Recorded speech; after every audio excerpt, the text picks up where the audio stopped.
Happy hump day! How is everyone this week? I apologize for the choppy recording last week. I got a new camera and I think that some of my settings were way off. So I've played with it. I think I've mostly got it fixed. There might still be a wee bit of lag, but I have it on pretty good authority that it's my poor old computer's fault. So I guess that's the next upgrade. Never ends, does it? It's like pushing a domino and then they all start to fall.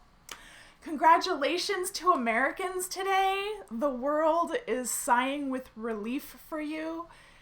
It has been a very busy week here at Uncommon Sense Parenting. We're getting all sorts of new members onboarded, and we had Janet Castillo of Work It and ParentAbility yesterday leading us in a dance class to help us co-regulate with our kids. Today's MudRoom day.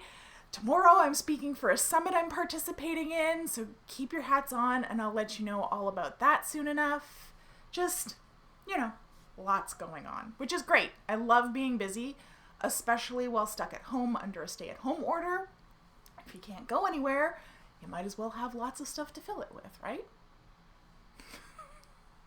Are moms ever not busy? I don't think that's a thing. All right, before we jump into our topic today, allow me to introduce myself. Hi, I'm Allana Robinson. I'm a parenting coach for parents of toddlers, preschoolers, and kindergartners, and I help you understand why your kids are misbehaving and how to fix it without yelling, shaming, or timeouts. I'm your host here on the MudRoom. I'm also the host of the Parenting Posse Facebook group, which is my free peer support group. If you're not a member, I invite you to come join us. And I'm the creator of the ParentAbility program, which helps you raise well-behaved kids of your own. If you're here, say hi. Let me know how you're doing. How are you feeling today? If you are watching the replay, do me a favor and drop a replay in the comments. Just helps us out with those algos a little bit. And no matter where you're watching this, whether it's Facebook, YouTube, listening to it on a podcast, whatever, don't forget to like and subscribe. Again, just gives us a little bit of that algo juice so that we can reach more parents who need us. So we're talking about the concept of normal today. The number one question that I get asked as a parenting coach is this normal? Is my kid normal? Should I be worried about this? Is this normal? My background is in special needs early intervention. So working with families who have kids with special needs, you learn very quickly that every child is different. When I first started my early education degree, I had this old prof who pulled me aside like less than a month into the program and demanded to know why I was in the ECE program and not in disability studies. Because I was always linking everything that she was saying back to kids with exceptionalities. Ooh, can't get my mouth around that word today. And she didn't really like my answer, which was that I can't help children with disabilities if I don't know how children typically develop. I won't be able to notice red flags or delays if I don't know what most kids typically do. Also, that I wasn't just interested. Ooh, we're having one of those days where the mouth and the brain aren't working together. I wasn't just interested in their disability. I was interested in children, all children, as whole and complete people. The key word there, though, is typical.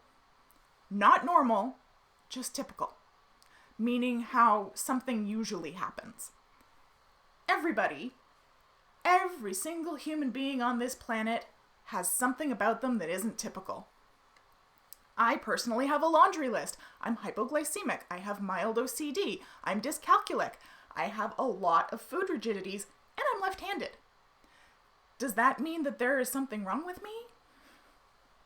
No. Those are just things that make me me. They're also things that mean that I have to do some things a little bit differently in a way that works specifically for me versus what works for most other people. One very adult example is that I have to ask my bookkeeper to write out numbers for me in English instead of using numerals. It's not a typical request, But it's the difference between me being able to understand what she's telling me quickly and to make informed decisions, and not having accurate information or second guessing and double checking my information constantly and possibly making a bad decision based off of numbers that don't exist, because my dyscalculia makes it very difficult for me to read numerals accurately.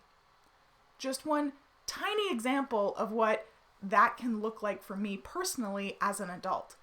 That's a strategy that I have to ask others to use so that I can function as best as I can. And that's the lens that I look at parenting through. Everybody has atypical things about them, whether that's medical conditions, sensory sensitivities, how you think about certain topics, sensory preferences, sexual orientation, disabilities, exceptionalities, race, culture, beliefs, affinities, rigidities, anything else. There are things that are unique to you, and when you put all of those unique things together, they make you, you. They differentiate you from, Susie over there. And our jobs as parents are to find what those things are for the human beings that we made or are in our primary care. To find their atypical parts and to help our kids figure out how to manage those productively, safely, and effectively while interacting with society.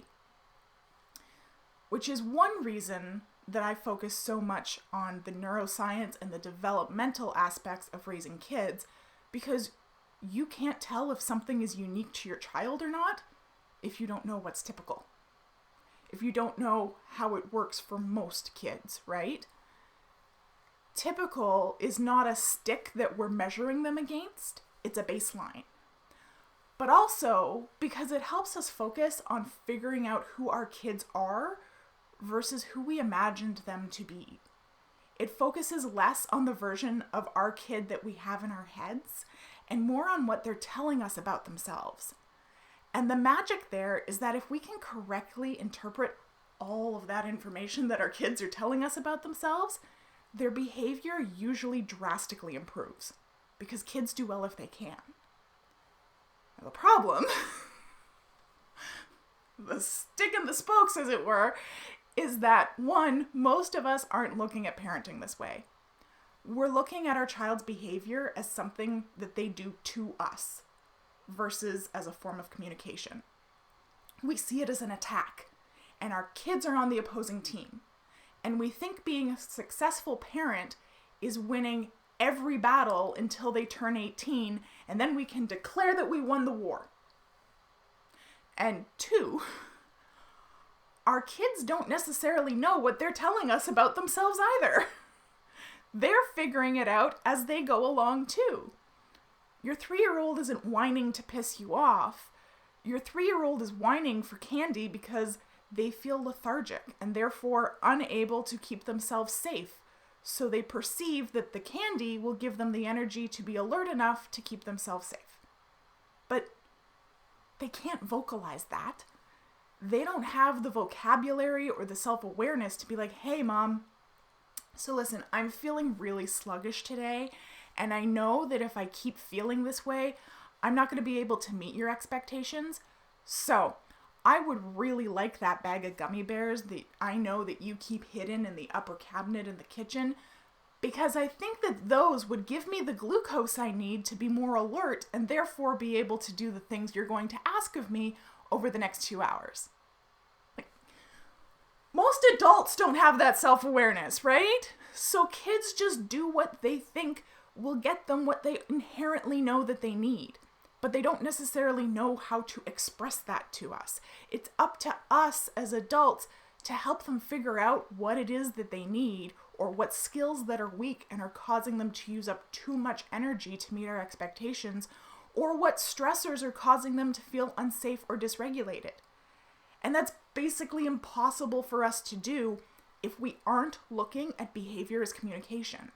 If we aren't approaching parenting our young kids by being curious about them.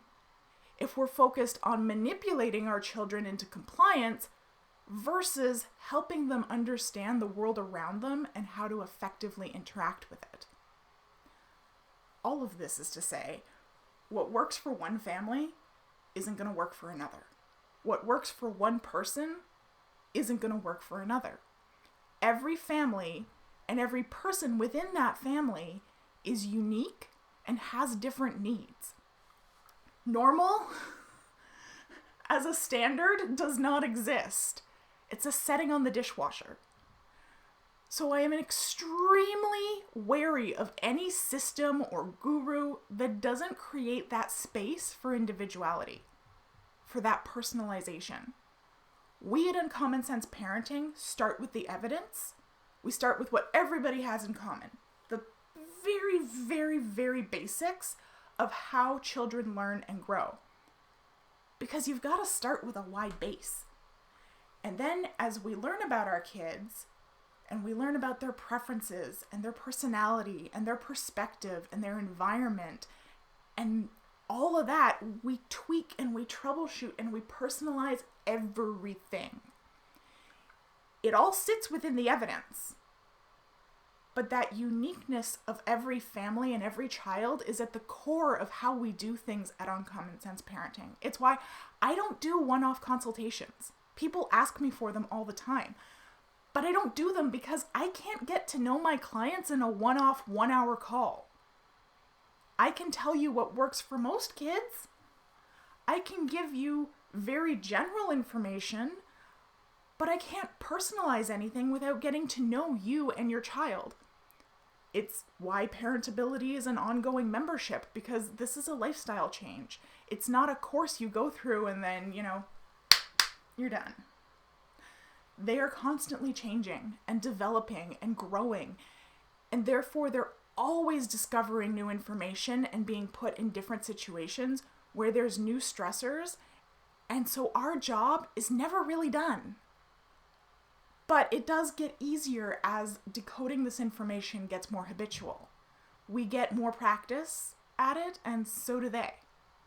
It stops feeling so random because we've got that wide base that everything fits within. It's just a matter of figuring out where, specifically. When it comes to kids, one size is just never going to fit all. And a lot of parents and people will tell you that that can't work, that you can't all be individuals and still have order and harmony and peace. And that's just bullshit. It's just plain old bullshit. We have families in ParentAbility from every corner of the globe. Obviously, our main base is in North America because I'm in North America, and so that's my main frame of reference and where my audience mostly is. But we have families from Hong Kong, Singapore, Switzerland, France, Ireland, the UK, South Africa, India, Turkey, the United Arab Emirates, Australia, New Zealand, Costa Rica, Brazil, all over the world. And obviously, the laws and the rules in the UAE or Singapore or France are not going to be the same as Canada or the US. And heck, the more I chat with my US members, the more I see how far apart Canada and the US really are on a lot of stuff, despite our geographical closeness and a lot of our cultural similarities. So we need to create space not only for personal personalization, but also for cultural and international personalization, because if I give you information, you're going to have to figure out how to pull that into your local lived context. So I ask my clients a lot of questions that help them come to their own conclusions and figure out their own comfort zones and laws and policies and all that stuff instead of prescribing action. Because one size doesn't fit all. And what I would do if I were to transplant myself and my family into their local context isn't necessarily what their family will choose to do. So in that way, we've built ParentAbility to be very adaptable. And I did that very intentionally. Because one of the things that gave me ick when I started coaching were these cultish parenting philosophies, like attachment parenting, which finally seems to be breaking free of that somewhat. But back in the early 10s, it was freaky, y'all. Mothers were doing things to themselves and to their children that were objectively causing harm. And I put myself in that group. I did things as a new mother that before having children I never would have done, And while I was doing it, felt wrong and harmful, but I had this like cult-like brainwashing that had taken hold and was interfering with my ability to make objective decisions for my son that aligned with my education and my values. So when I started Uncommon Sense Parenting, it was with that in mind, that I did not want to create something prescriptive that would override a parent's sense of good judgment. Because I truly believe that you are the expert on your own kids, and I don't want to take that away from you. I want to enhance it. I want to give it teeth. Okay? So all of this is to say, if anyone tells you that their way is the only way, and that doesn't feel right to you, run. Run for the hills, mama, run. Okay? Because nobody knows your family or your children like you do. And your family is unique. And the solutions created for your family should be just as unique as every single member within it. So with that in mind, I offer up my scripts for Managing Crazy-Making Behaviour. These are scripts that I find work for most kids because they address some of those fundamental ways that kids learn. Do I guarantee that they're going to solve all of your problems? No. But they are a good first step. And they're totally free, so you don't have anything to lose. You can find the link for them in the description, and feel free to tweak them to fit your family. I don't just give you scripts.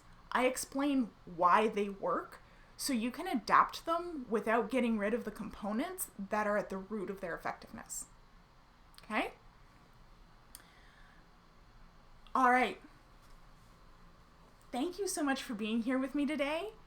I love you all. Have a great rest of your day, and I'll see you again next week for another Uncommon Sense Parenting class.